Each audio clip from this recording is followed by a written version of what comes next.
Hello, everybody. Welcome to the history of fresh produce. Hello, Patrick. Hello, hello. You're somewhere different. I am. I'm traveling.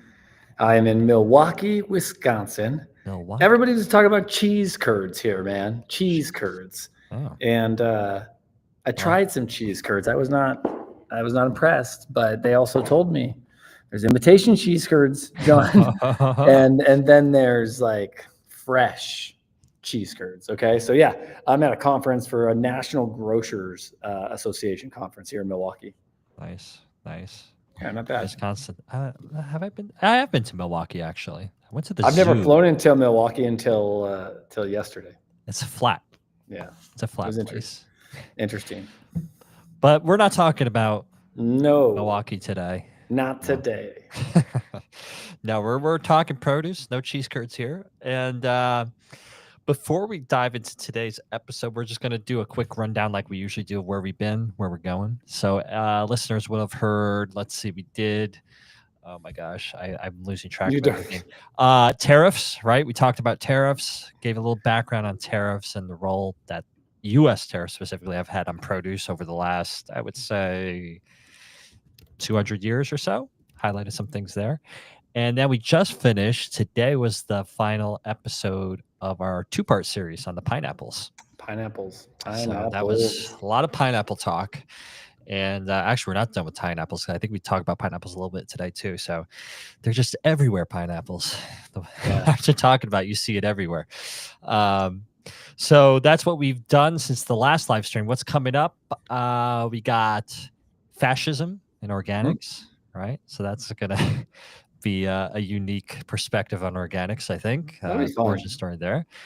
We did an episode on the Sullivan expedition. Oh yeah. So that is in July. That'll come out in July, and that obviously has to do with. We kind of went with a theme of American history and produce since it's Independence Day. It's not the whole month, of course, but we figured we'd just highlight a few stories with produce in America. And so we have that, and then we'll have another probably two-part series on the Llewellynks. I'm not going to give away too much there, but there's Oregon Trail stuff in it and setting up new farms on the West Coast. So it's a lot of fun stuff. You know, Jet, our production manager, he sits in the back, everyone, not like the back here, like he's in the back room.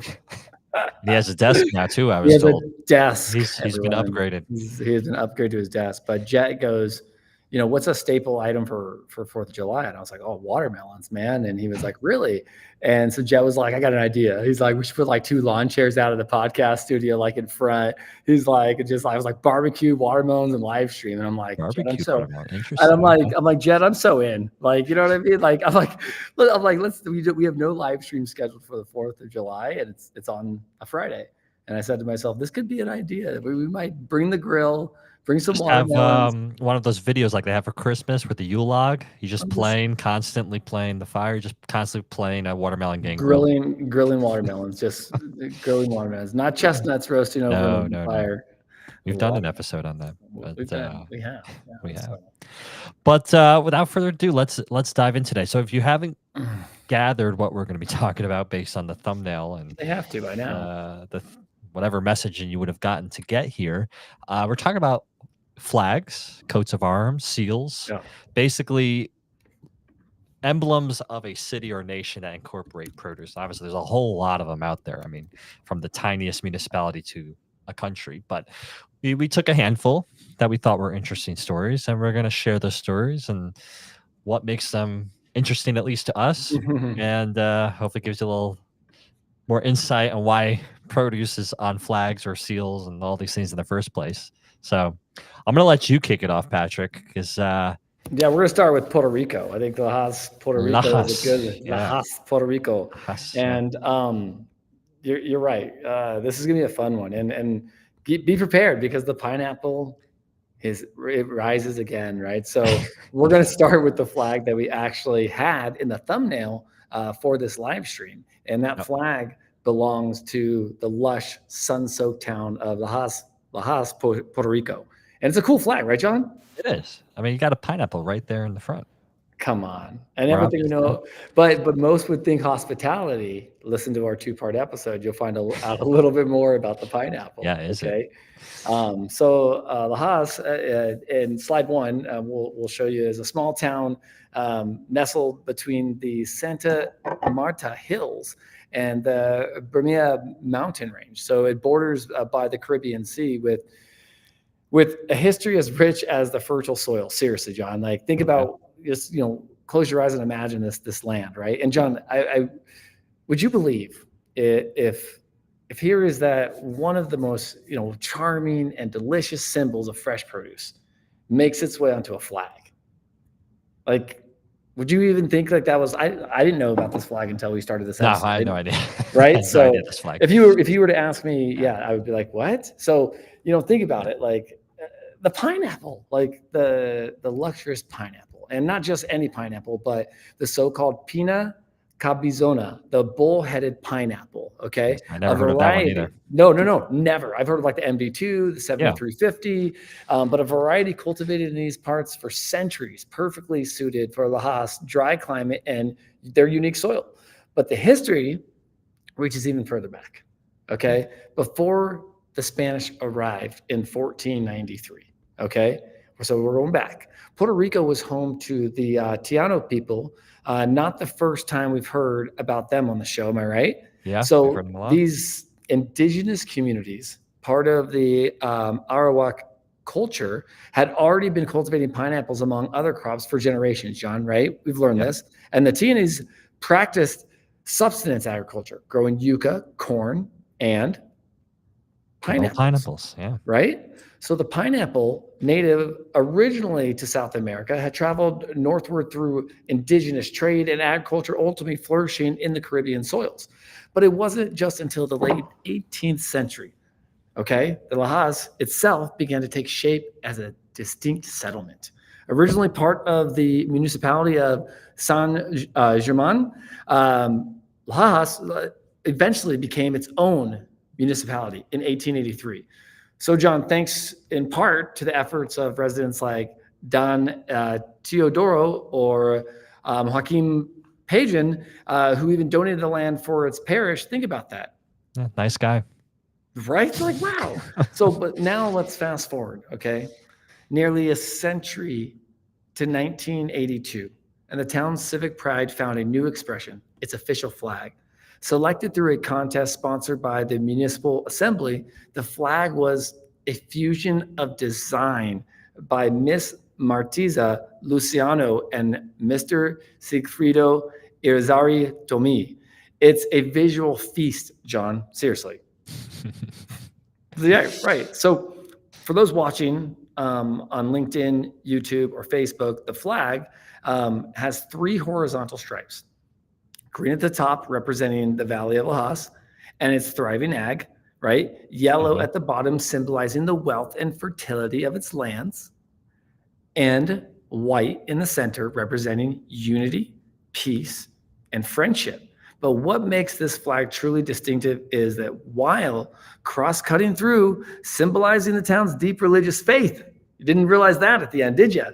So this flag means more than meets the eye. I'm like a transformer, everybody. Okay, and all the center of that cross, of course, is our star, a bright yellow pineapple, not just decorative, but representing the very heart of Lajas. It's agricultural identity, would they say, right? So surrounding the cross are 11 golden stars, symbolizing the town's original 11 districts. Nice. Pretty interesting, right? Yeah. I like it. And the coat of arms. So you'll see the world in slide 4 is equally rich in symbolism. The golden background stands for the wealth of the land. Crossed by a green band representing the fertile valley, adorned at each end with the signature pineapple and marine shell, a nod to Don Teodoro, right? Think about it. Also, by the way, the surname is Pajin, recalls the seashell of, it says Pajin in Spanish, right? That's, right, and I'm not, and I'm sorry for my John and I talk about this all the time. Sometimes we try our best to get the words right. So I apologize for that. And there's a lovely personal touch at the top. Okay. John, did you notice a red Cardinals hat? I did. Now, that's Top honoring Lajas as the birthplace of Puerto Rico's first Catholic cardinal, Luis Aponte Martinez. The town is affectionately called Cardinal City in its honor. So at the bottom, an acre represents La Paguera, a coastal district famed for its natural bioluminescent bay and tourism. Like the pineapple's got it going on, okay? And if you visit Lajas today, John, you'll see pineapple statues all around town, standing as joyful reminders of agricultural legacy through sugarcane, right? It was historically imported here. It's the pineapple, especially the cabezona, that captured the town's spirit and made its way into the most cherished civic symbols. Yeah, who would have guessed? This little town in Puerto Rico. That's it's got a lot of connections to that pineapple. And they certainly make it known on all their emblems and seals. And there's for people watching, there's a huge pineapple statue, and I guess they have a lot of these statues through the town. So it's crazy. In case you forgot, if you were there, the pineapple's a big deal. So, all right, well let's move on to our next person. Actually, we're gonna stick to the Caribbean. We're not leaving the Caribbean just yet. So again, maybe it's just the Caribbean has a lot of produce in general, which is why we picked a lot of the Caribbean countries with this. But we're gonna talk now about this lush. Again, a lot of lush islands in the Caribbean, but this is also a volcanic island of Dominica in the Eastern Caribbean. And it's one of the few nations whose official coat of arms proudly features a banana tree. And it might not be as apparent as what we just saw in the Lajas one, but you'll look, if you're, again, looking at this live or watching on YouTube, there's the banana tree that's on the bottom right. So that's the banana tree. Now, to understand why a banana tree ended up on Dominica's coat of arms, you have to understand, of course, the incredible centrality of this fruit to the island's economy, but not just economy, but its society and the very sense of this country's sense of self. So bananas were first cultivated commercially in Dominica in the 1920s, and that's when the island's cocoa and coffee exports, so those classic staple crops of the colonial era, began to wane. And as luck or just the way it is, the climate was perfect. You had the fertile volcanic soil, you have abundant rainfall, and of course you have that warm tropical air. And so smallholder farmers, many of them, again, descendants of the enslaved Africans, began planting banana trees alongside their subsistence crops. And we've talked about bananas a few times. These are great plants, not necessarily just for eating, but to shelter these more critical crops. Now, fast forward to the 1930s, and the banana, has found its market, its international market, and specifically the market for Dominica bananas. So they were being shipped weekly to the UK under this imperial trade agreement. And so bananas quickly became Dominica's green gold, if you will. And the trade was just so pivotal, Patrick, that by the 1980s, bananas accounted for over 60% of Dominica's export earnings and over 20% of its GDP. And that's huge. And that's not even where it ends, Patrick, because you have 10,000 Dominicans. And to put that in perspective, that's about a third of the total workforce of this island that are directly employed, or actually directly or indirectly employed by the banana industry. So this, again, was more than just money. It was the banana boats that made everything possible, not just for exporting other crops like they were growing on the island, such as coconuts and passion fruit and other tropicals, but for importing those vital goods like salt cod, potatoes, butter, things that they're not going to necessarily be able to produce or process on the island. So these banana boats were just lifelines. And the bananas, of course, were the ticket. And if you're picturing these sprawling commercial plantations that you might see in other parts of the world for bananas, think again, because in Dominica, these were mostly steep, hilly plots. And again, if you're watching live, you can see this picture. You can just see how incredibly steep that cliff edge is where these banana plants are growing. And as one writer put it, I mean, these were astonishingly vertical plantations. And as you can imagine, with such a terrain, mechanization was very much impossible. So, what does that mean? Every banana was planted, tended, harvested by hand. Irrigation, right? So critical to farming was also near impossible. So, growers in turn had to heavily rely on rainfall. Then, of course, there were the volcanoes and hurricanes, which were a constant threat hanging over these grower heads. But you know what, Patrick? Dominica and its fellow banana islands in the area, like St. Lucia and St. Vincent, may not have been rich by Western standards, but they still got by thanks to the banana. And sometimes families were even able to save enough for aspirational things. Okay, maybe not aspirational to folks like us in the United States, but for them, things like secondary school education for their children. That these bananas could quite literally get you that college education. And so for a time, these bananas were perfect for that ethically minded British consumer, right? They came from these small farms where workers were paid fairly, labor laws were enforced, and the profits were kept local on the island. And so at its height, over 75% of Dominica's banana exports were certified as fair trade. So just think about that and fair trade in produce today. I mean, 75% of their bananas certified fair trade.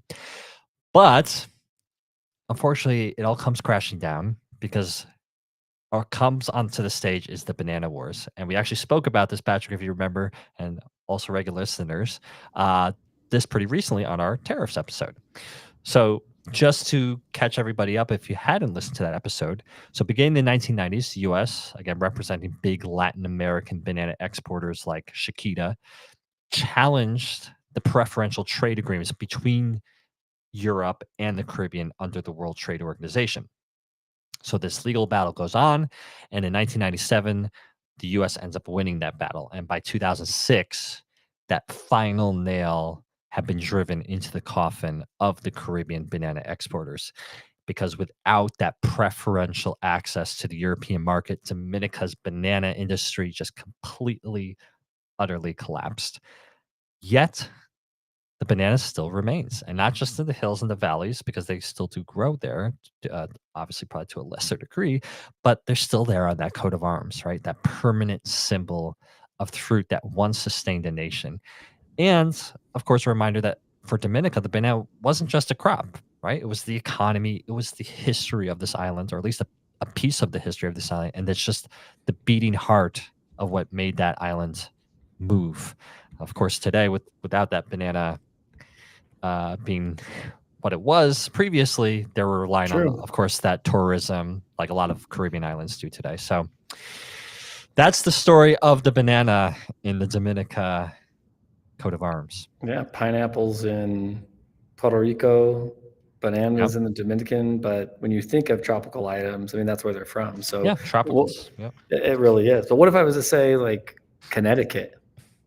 Well, that's gonna be interesting, right? That's my neck of the woods. Now, John, when you picture the early English Puritans settling, in and setting sail for the New World, what do you imagine they packed? Bibles, of course. Yeah, well, of course, you gotta have your Bible. Yep. Okay. A few mere possessions, maybe some dried meat, or maybe hardtack, perhaps a stern sense of divine mission. Wouldn't you say? So. Right? I would hope so. Yeah. But you'd probably not think that wine would be high on the list, would you? No. And yet, among the precious few items the Puritans squeezed in to the damp holds of their ships was, wait for it, a good wine, a good clear wine, right? So that's right. Long before the idea of a dry New England took hold, the earliest colonists were very keen on the grape. It's pretty amazingly un-Puritan. But, when you think at least of Puritans, you're not thinking of a bunch of people getting excited about alcohol. Right. So, and once they arrived, they found red and white and wild grapes growing in abundance, thick vines curling along the edges of the woods. These were quickly harvested, fermented, and turned into wine. One has to imagine for use during Mass. Okay, well, that makes sense, yeah. Okay, and this early abundance of grapes is precisely why the Saybrook colony, founded in 1635, adopted a seal just 4 years later in 1639 depicting grapevines. Ah, Okay, so if you're watching, you'll be able to see that. And quite usually, unusually for colonial America, it wasn't just decorative.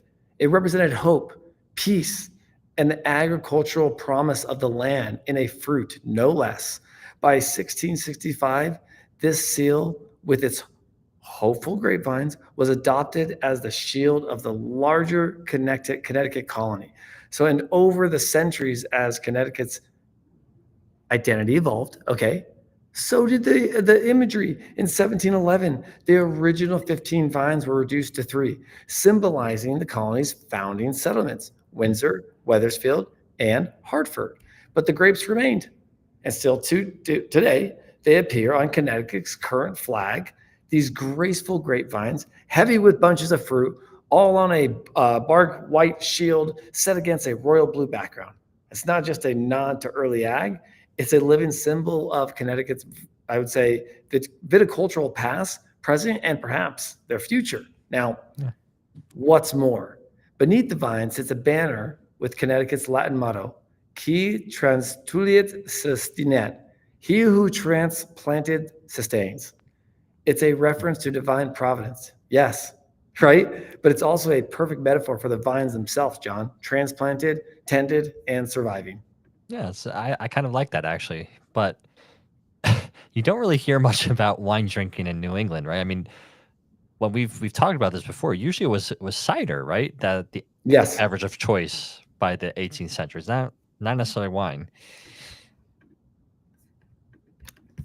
I agree with that. And I'll tell you what, John, we're going to take it back a sec. So if you go to the 1700s, okay, taverns like the historic Oliver White Tavern in Bolton were more likely to serve imported Madeira and sack than locally made wine.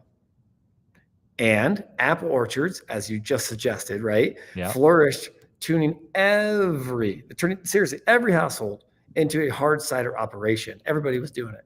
Okay, it's like the cannabis days of California when they were first signing people up to do it. Everyone wants cider. Didn't matter if you did it because everybody wanted cider. Okay, but you know what? Connecticut never fully gave up on the vine, even as industrial workers turned to coffee and the temperance movement took root in the 1800s.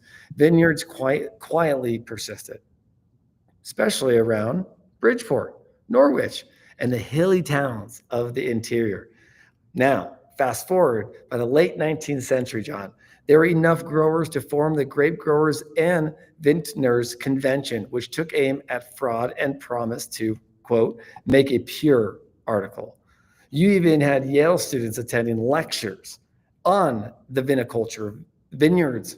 They weren't just they were just everywhere, right? So you have the Hartford, the current in 1919 that states it is impossible to ride any distance in the state without coming upon vineyards.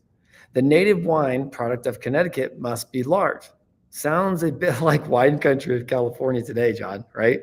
Yeah, it does. That's something I would have thought of Connecticut. No. Yeah, no, 100%. So think about it like this, but the things we're looking up, right? John, Prohibition arrived. The 18th Amendment devastated the local wine production, so it definitely had a new set of what was happening. Connecticut's vineyards had actually vanished from the view, but the grapevine on this flag remained. So like a quiet protest, the vines returned, okay?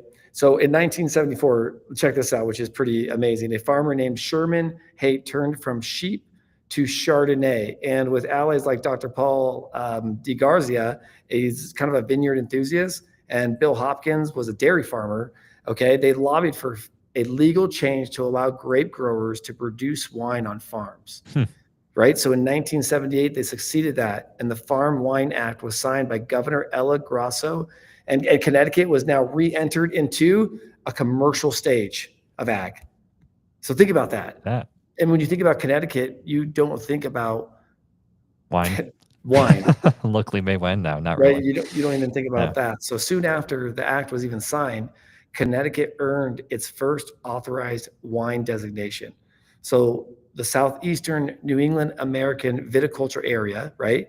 Today, there are 3 American viticulture areas, the AVAs, in Connecticut. And those vines have more specific legal meaning too.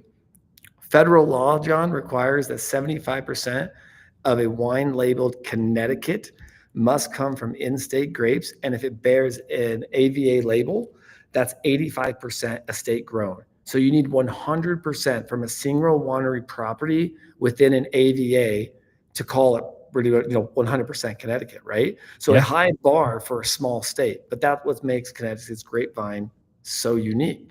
They don't just represent the past, but it really represents a modern commitment to authenticity. So unlike, say, a bottle from California that might draw, what we say, 500 miles of grapes, right? Connecticut's wine is truly local. And you would actually look at it, we've talked about this more, there's local and there's hyper local. Right, So, right, yeah. right? So John, when we see Connecticut's flag, right, we shouldn't just think of the Puritans and the statehood, because that's what a lot of you think of, right? Or maybe you think of the Yukon Huskies, Yeah. but of the centuries old vine, transplanted, sustained, and still bearing fruit. So I like that one. Connecticut has a richer history in fresh produce than we actually thought. Yeah, and I never heard about this. I mean, I probably seen this flag, but I never cared to pay attention to what's on it. And I live, right next door to Connecticut, so I'll have to keep an eye open for those vineyards the next time I drive through. But pretty wild, pretty wild. Now we're gonna actually jump across the Atlantic here. We're gonna finally make our way outside of the Americas, and we're gonna go to Madrid, Spain. So, if we're looking at Madrid today and you stroll through Madrid's Puerta del Sol, which is basically one of the best known public squares in Madrid. So among the bustle and all the kinds of foods that they have there, you'll spot a very curious statue. And that is a statue of an enormous bear standing on its hind legs, reaching up to nibble at a tree that looks suspiciously like it's been plucked from a medieval Christmas card, right? And this is the title for this statue is the El Oso y el Modronio, which translates to English, the bear and the strawberry tree. And it's not just a quirky city mascot, okay? It's the very heart of Madrid's heraldry. It's steeped in politics, religion, Roman history, and yes, of course, botany, and more specifically produce. But before we dive into the produce part of it, let's talk about the bear in the room, the actual bear. And so the story behind that bear is that the bear has been associated with Madrid for quite astonishingly a very long time, at least since the year 2012. Sorry, not 2012, my God, 1212, when troops from the city were recorded carrying a banner with a bear and the 7 stars of Ursa Major, the so-called Great Bear constellation. Now, the Latin root Ursa, bear, was more than just a cosmic flare, right? Many believe it actually echoed an older name for the region, which was Ursalia, which translate from Latin as, quote, land of bears. And so this title was supposedly bestowed during Spain's Roman days, because back then, the woods surrounding Madrid teemed with actual bears, not the cuddly kinds, that you might be thinking of, but fierce, wild beasts that would have been captured, pitted against gladiators and the blood-soaked arenas of Hispania. But over time, those animals disappeared from the region, driven out, because they were harming people or just hunted into memory. But their symbolic presence endured in this area. Now, fast forward a few years into 1222, and you have a bit of medieval realpolitik, because, of course, every good coat of arms needs a fuel. I would say a feud behind it, right? So, a territorial dispute had essentially broken out between Madrid's city council and the church. What was the issue? Well, It was about who was controlling the surrounding lands, essentially who owned the rights to hunt, graze, and harvest. And this really all stemmed from the reconquest of Muslim Spain, so the Reconquista. And the Catholic Church had helped raise armies and encourage people to join the fight against the Muslim rulers of this region. And they also helped to fund the military campaigns. Now, as you would maybe expect, the church expected something in exchange for this. They were fronting up the money, they were encouraging people to fight. So what do they want? And they basically wanted land as payment for their support. So after 20 years of debating this between the church and the city, it was agreed that the woodlands and the trees, of course, would belong to the city, while the grazing lands would belong to the church. And so a neat division, though I imagine enforcement was slightly less tidy. Uh, Still, to celebrate this compromise, Madrid's city seal was updated, right? So, which you see in this seal if you're watching live. So you have this bear that's now standing upright, was shown placing its front paws on a tree, and that was symbolizing the city's ownership of the woodlands and the vegetation.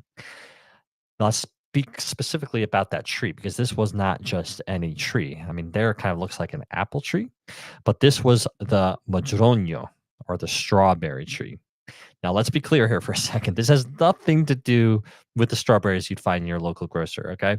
These are the fruit of the Arbutus unedo, and they are round, they are red.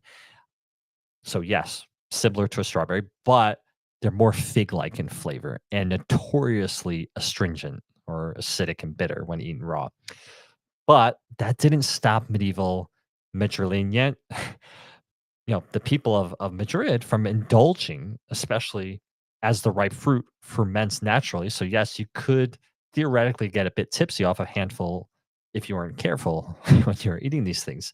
So, the Madroño wasn't just edible, it was also useful. So, its leaves had antiseptic qualities, the bark could tan leather, its wood made excellent charcoal, and it attracted birds and butterflies, so good for pollination. And the fruit gave rise to a local liqueur that's still actually made today. So it was as much a pharmacy, this plant, as it was a foodstuff.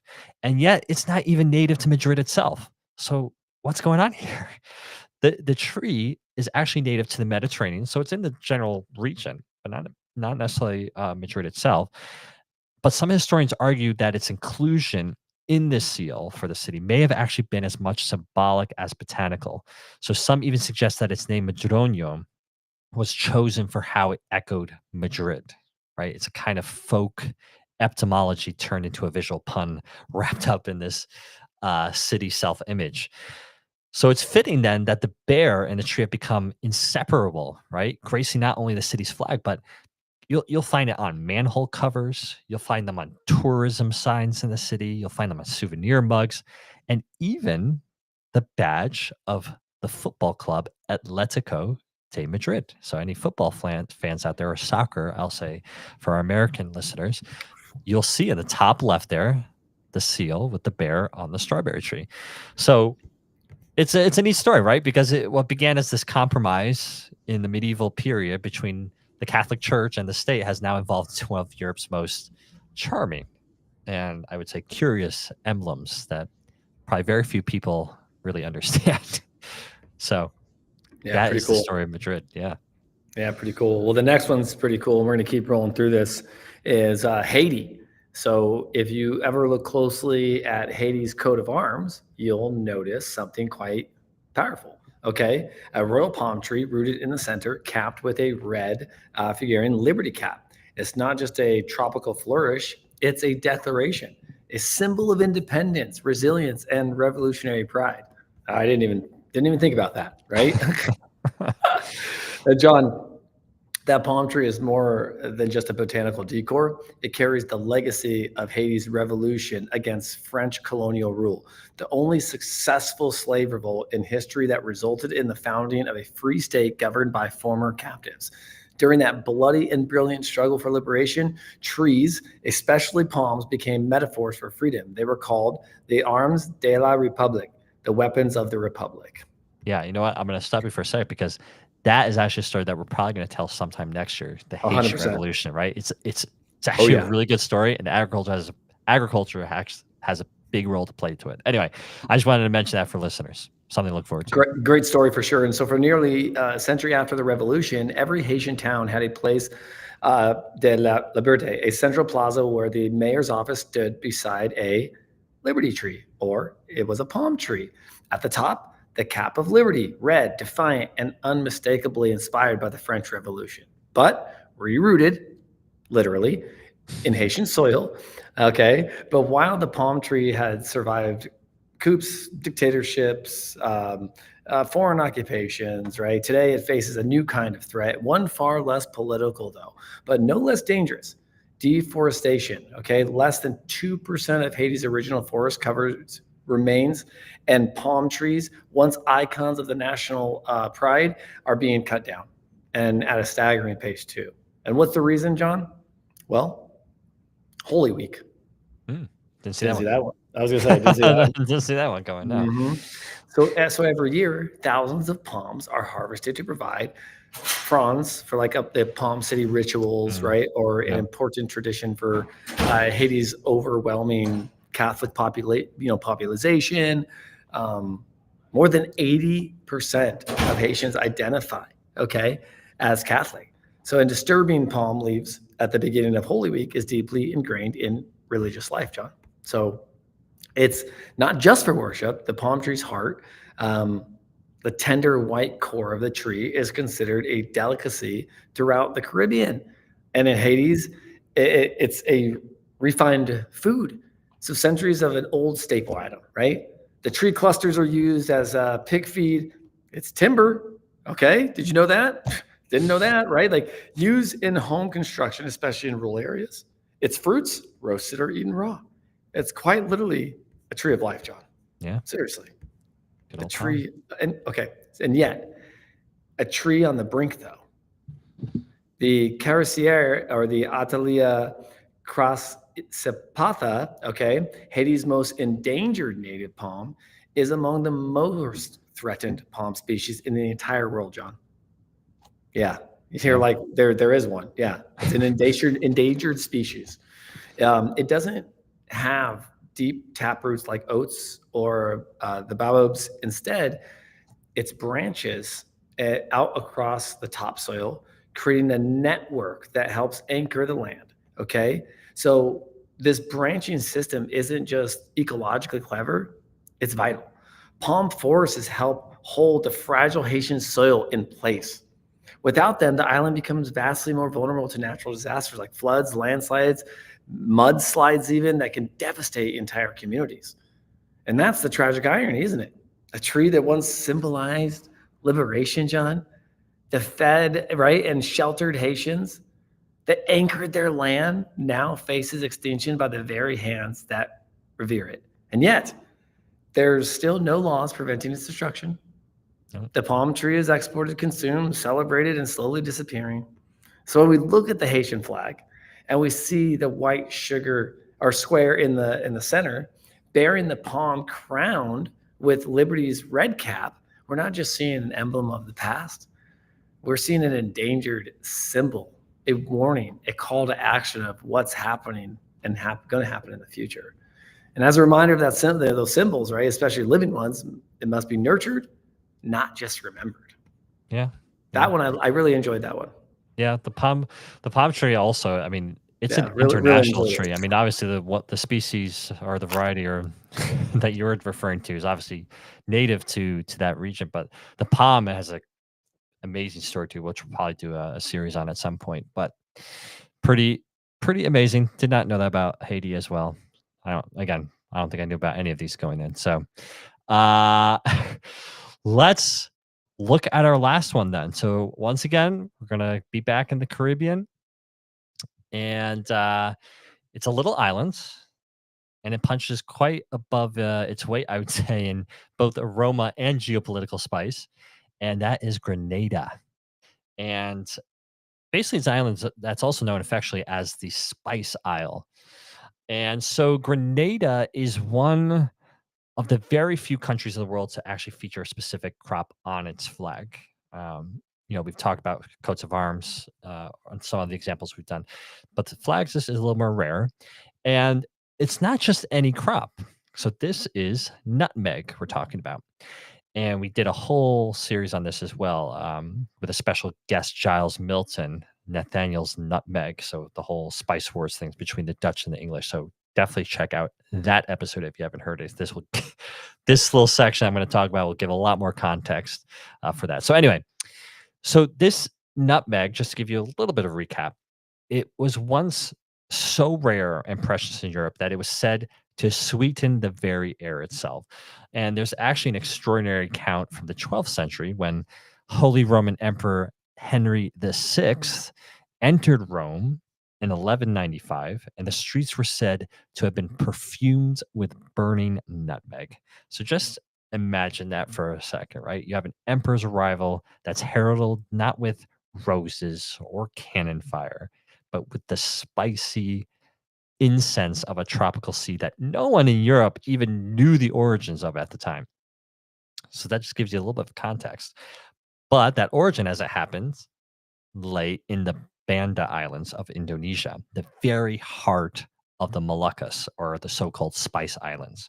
And so for centuries, these tiny volcanic outposts were the only known source of nutmeg, and a monopoly that was predictably fought over with imperial zeal, right? The Dutch, of course, were quick to muscle in where the Portuguese had been previously, taking the islands by the early 1600s and turning nutmeg into this colonial gold mine, of course, one that was full of bloodshed in the process.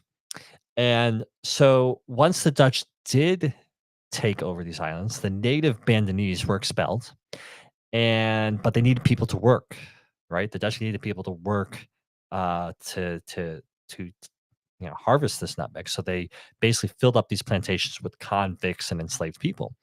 And exports of the seeds were deliberately limed to prevent them from sprouting anywhere else. So this was a spice so valuable that it could buy real estate in London. And so it was hoarded. Uh, it was so jealously hoarded, I would say, that planting it elsewhere was practically an act of espionage. And again, that's what caused this huge political war and physical war between the Dutch and the English around this time. But espionage, Patrick, or perhaps the good old colonial enterprise, eventually did win out. So in 1843, nutmeg makes its way to Grenada thanks to a British official, the Honorable Frank Gurney. At least that's how the story goes. And he plants it on the Belvedere Estate in St. John's Parish. And there the nutmeg plant takes root, literally and economically, because this plant thrived. And Grenada's volcanic soil, the humid climate, was just almost perfect conditions for this plant. And the nutmeg, often dubbed black gold by locals, grew into this national treasure. So even today, this tiny island, I'll tell you how small this island is. It's just 134 square miles in size, tiny. And it produces more than 20% of the world's nutmeg, second only to Indonesia, the birthplace of nutmeg. And it accounts for around 9% of the nation's total harvested land and supports nearly a third of the population. So this is a huge crop for a tiny, tiny island. And so it's no exaggeration to say that the spice is stitched into Grenada's economic fabric, which brings us, of course, to the flag. So if we look at the flag, prominently displayed on the red and green field is a golden nutmeg pod split open to reveal that rich brown seed and the crimson lacing of mace that surrounds it. And so it's this proud emblem, a nod to the centuries of global trade, colonial entanglements, and local perseverance. Few nations, I would say, wear their economic history quite so literally, right? I mean, it's amazing. And that pride has been hard earned, because if we're looking at more recent times, in 2004, Hurricane Ivan, that monster storm that tore through the island, destroyed a lot of Grenada's agriculture, and with it, vast numbers of Grenada's mature nutmeg trees. Now, given that a nutmeg tree can take up to 30 years to reach full maturity, this was a catastrophic blow for the islands. Just imagine waiting 3 decades for a tree to produce, but to just be completely flattened in a single day. I mean, it's beyond frustrating. So, what has been the recovery process been? It's been slow, but the people of Grenada have been determined. And so, in the past 2 decades or so, Grenada has been painstakingly replanting and reviving its nutmeg industry. And so, it's really a story of resilience, much like the palm tree that you talked about on Haiti's emblem, Patrick, or the grapevines on New England's early colonial flags. But this is uniquely Grenadian in its spicy specificity. That's a tongue twister. But so I think it's an interesting way to look at this flag, right? So this flag of Grenada, it's bold, it's bright, unmistakably tropical, but it's not just a symbol. You know, that nutmeg is a living legacy that's just steeped in that imperial history, that hard fought survival, and that promise of what can grow from the soil. So it's I like that one because again, I enjoyed our story when we talked about the nutmeg wars and the spice wars and that whole thing. So that was a nice tie-in to this flag. Kind of captures all of that. Yeah, I think it's cool. So those are I think that covers the few that we identified. That's our story. Stories. Maybe we'll revisit it in the future again to find some more of these emblems and seals and flags. But produce is everywhere. And yes, it is. But you know, it's funny when we were thinking about doing this live stream on this topic. Are you familiar with the Big Bang Theory? Yes and no. Like, no. Yes, I am, but no, I don't. I don't watch it. Sheldon, so one of the characters, if people are regular listeners of that show, he did like a series on flags.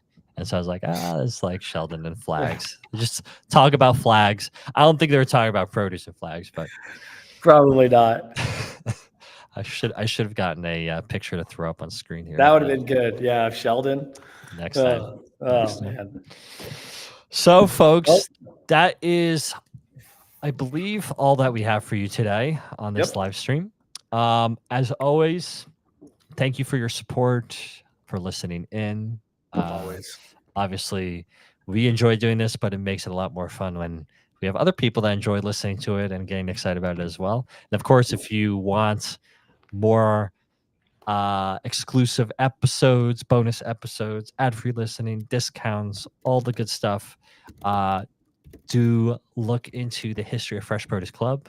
A few different options there to participate in the club. We usually leave that link for you in the show notes for our episodes. And yeah, I guess until next time, we'll be back next month with another live stream. And then I believe in August we'll be going on break because we like to take a little vacation every now and then. So, but don't worry, there'll be episodes to keep you satisfied. Yeah, 100%. while we're gone. Stay tuned. Yeah. So I guess until next time, it's goodbye for me, John Papp. And goodbye for me, Patrick Kelly.